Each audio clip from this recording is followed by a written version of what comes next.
Mobile has become a thing. It was not that long ago, if you think back, that we didn't all have magical, amazing computers in our pockets.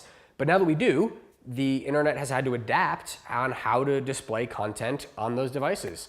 There was a short blip for a couple of years where we're actually building completely separate mobile websites. Do you remember .mobi?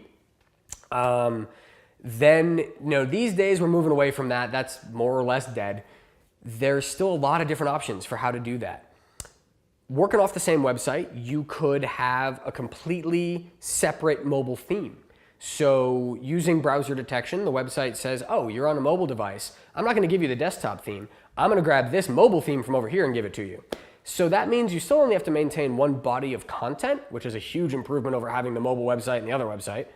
But you do still have to maintain two separate themes, and that can get clunky and time intensive. Another option is using a mobile theme adaptation service. The one that pops to mind is Duda Mobile. So you pay them either monthly, or I think they might even have a one-time lump lifetime fee. And they take your website and they scan it and they take all the pieces and they put their own mobile theme on the front. It can be very good. It's very cost effective. Don't have the best, fine-grained control over everything. But really, I think the best way to go about it is with responsive design. So what that means is having one theme, that's it, that has the intelligence to adapt. So it's not even so much about detecting, what browser you're using or what device you're on, but it pays attention to the screen size. So when your device, your tablet, your phone, your computer is requesting a web page, part of that information transaction is the pixel resolution, the size of the screen. And the website knows that. And so we get to code in breakpoints. So if your screen is bigger than 1,000 pixels wide, you get this layout.